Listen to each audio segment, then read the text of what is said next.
ada seseorang dengan kita hari ini. Okey, jadi bersama dengan kami kita ada yang berbahagia Ustaz Muhammad Zaki Zulkifli. Assalamualaikum Ustaz. Waalaikumsalam warahmatullahi wabarakatuh. Terima kasih bersama dengan kami Ustaz. Sama-sama. Ni kalau saya dengan Dayah tadi bila cerita mengenai makanan sunnah, kita cerita yang perkara yang asas-asas je Ustaz.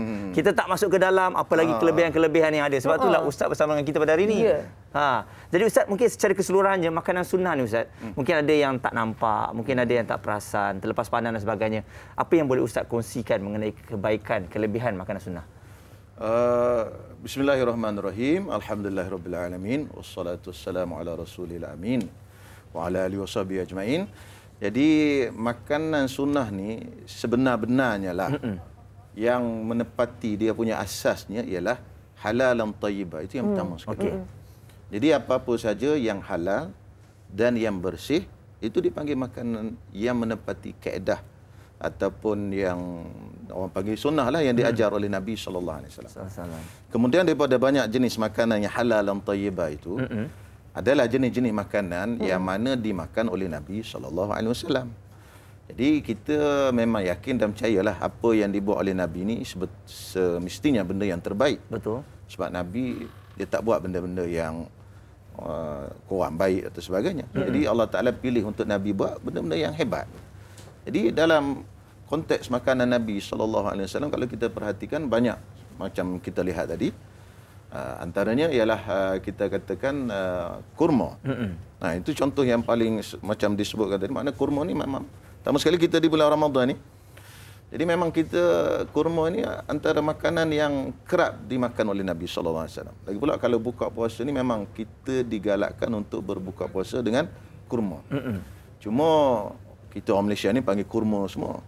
Cuma nama kurma tu dia ada peringkat-peringkat. Saya nak sentuh sepenuh bulan Ramadan ni sikit. Sebenarnya kalau kita nak berbuka puasa, kurma yang paling bagus sekali ialah rutab. Rutab. Rutab ni kurma yang separuh masak. Yang kalau kita buka puasa dalam Masjid Nabawi ataupun di Masjidil Haram tu, dia separuh ada lembik-lembik sikit, separuh tu ada keras sikit. Itu dipanggil rutab. Itu yang nombor satu. Bukan yang kita makan biasa ni yang ada keras. Itu dipanggil tamar. Tamar tu mungkin dah peringkat yang bawah-bawah dah. Jadi dia rutab tu yang paling afdal sekali untuk kita berbuka puasa. Itu secara ringkas lah mana makanan sunnah sebenarnya asasnya ialah halal dan thayyibah, halal dan bersih. Itu yang paling tepat. Tapi di dalam halal dan thayyibah itu adalah benda-benda yang dipilih oleh Nabi SAW untuk dimakan. Baik, okey. Dan saya menarik bila Ustaz kongsi tu, mulalah saya rasa penonton kat rumah, okey, kita kena cari ni rutak kan namanya. So, macam awak sendiri pernah rasa tak? Saya tak pernah juga. Saya pun macam Dayah jugalah kan. Bila kurma tu saya melihat satu ialah kurma makan saja. Kalau dah ada kat depan mata kita makannya Ustaz kan. Ya, dia kurma yang kita makan tu sebenarnya nama tamar. Tamar tu maknanya kurma yang dah dikeringkan. Okey.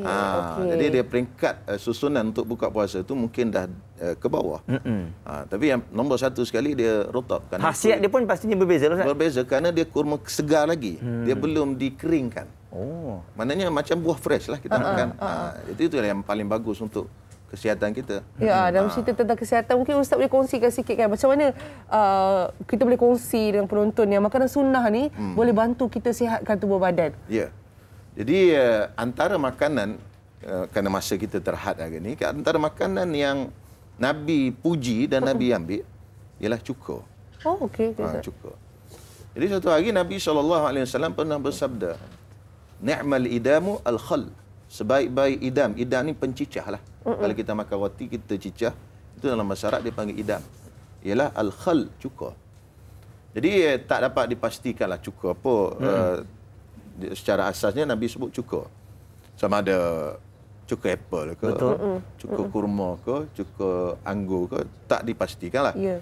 Cuma mengikut sebahagian ulama, oleh kerana kehidupan Nabi SAW ni di Mekah dan Madinah, yang pada waktu itu kebanyakan cuka adalah cuka cuka kurma dan juga cuka anggur. Jadi mungkinlah yang disebut oleh Nabi itu adalah cuka kurma lah. Jadi cuka ni memang bagus untuk kesihatan. Dan kalau kita boleh tengok dalam kajian-kajian yang dikeluarkan, ada banyak kebaikan cuka ni. Ya, betul. Kalau secara tradisional lah, secara tradisional, sendiri pun ada juga buat rawatan secara perubatan Islam. Jadi antara kebaikan cuka ni untuk kita gunakan untuk penyakit, terutama sekali penyakit yang berkaitan dengan perut, kan, gastrik dan sebagainya. Jadi sama ada cuka apple ke cuka kurma, boleh untuk membantulah. Sebenarnya kita pun tak nak sebut sebab mungkin bercanggah dengan perubatan, cuma sekadar pengalaman sahaja. Dan perkongsian saya lah sedikit Ustaz. Bila saya cuka, saya macam yelah sebab orang kata makanan sunnah, kita selalu bayangkan yang samalah. Kurma, madu, buah tin dan sebagainya. Sebab saya baru lagi terbaca tentang artikel, kalau kita tengok cara diet, ni kongsi sikitlah cara diet yang diamalkan oleh orang barat. Memang dia kalau breakfast pagi tu dia ada masuk sedikit cuka dalam makanan. Maksudnya khasiatnya tu dah terbukti, Rasulullah dah cakap lama dah. Maksudnya itulah sebab saya salah satu kenapa ramai orang Eropah yang bila dia belajar, dia dari segi sains, dia tengok makanan sunnah ni banyak kelebihan. Sama juga dengan berpuasa. Kita memang dah lama puasa, mereka pula amalkan intermittent fasting. Padahal konsepnya sama juga puasa. Itu yang cakap, bila dah tahu kelebihan tu, baru kita tahu, nampak tak macam mana sebenarnya apa yang diamalkan Rasulullah, apa yang kita buat ni. Itu yang perlu kita yakin. Sebenarnya apa yang keluar daripada Rasulullah, sama ada perkataan, sama ada perbuatan, sama ada cara hidup atau sebagainya, semua itu adalah mukjizat. Semuanya ada kelebihan. Cuma mungkin kadang-kadang kita belum kaji ataupun belum terbukti secara perubatan moden atau secara sains dan sebagainya. Belum lagi.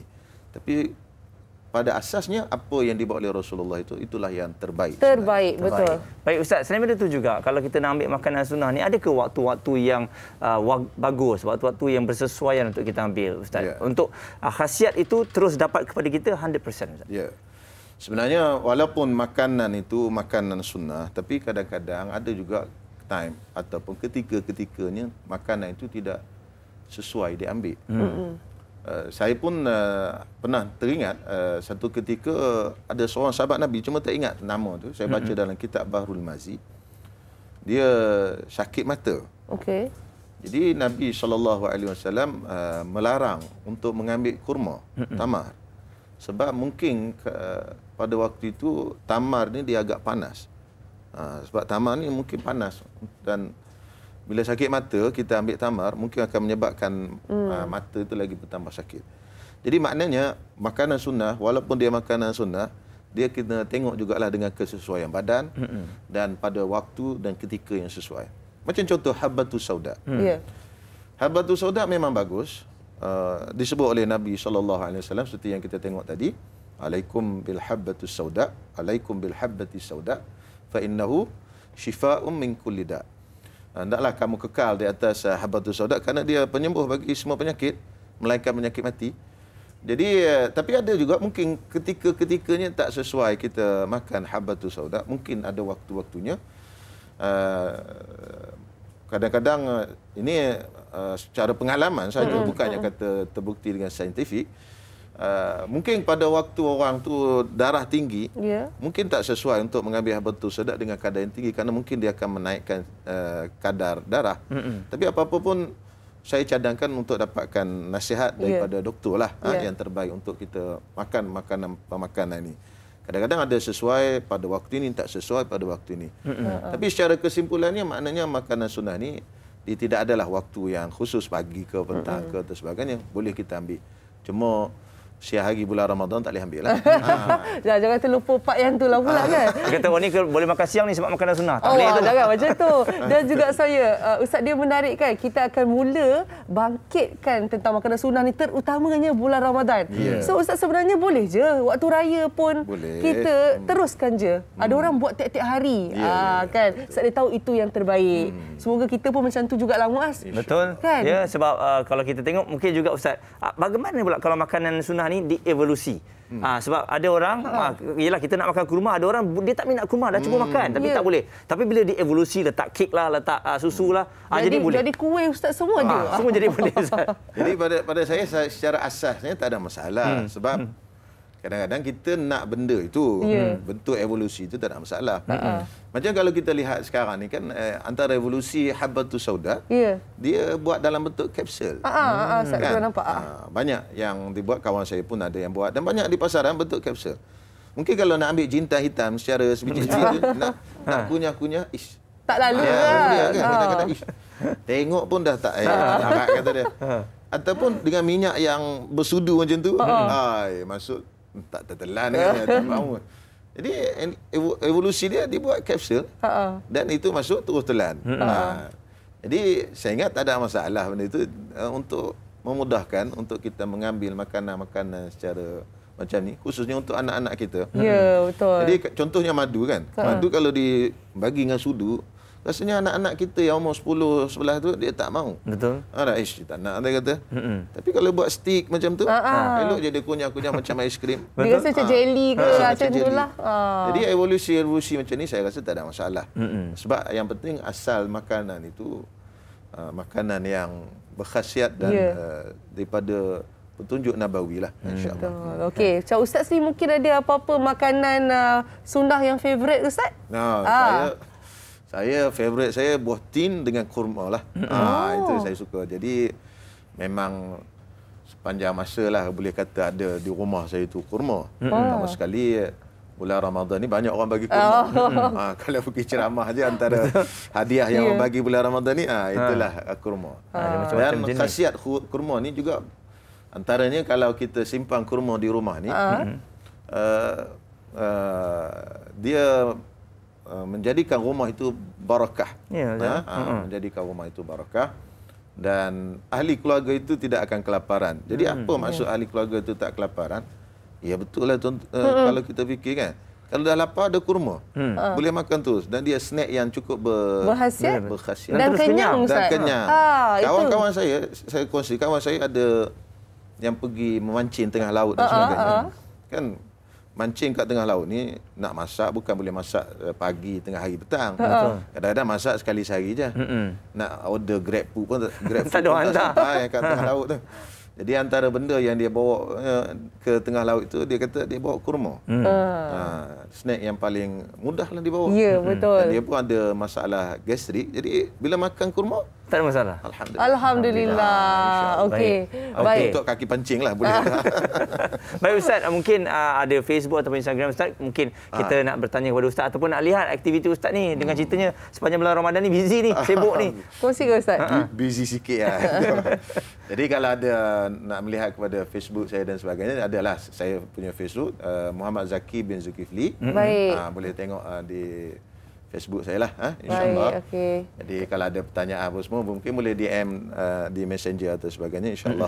Baik, saya cubalah jawab apa-apa yang boleh. Yang berkaitan lah Ustaz. Apa-apa yang berkaitan lah. InsyaAllah. InsyaAllah. Terima kasih banyak Ustaz sebab sudi kongsi dengan kami tentang makanan sunnah. Dan kita lebih, orang kata, lebih clear, lebih terang kita faham apa kebaikannya dan macam mana kita boleh teruskan, insya-Allah teruskan dengan makanan sunnah. Betul. Ya.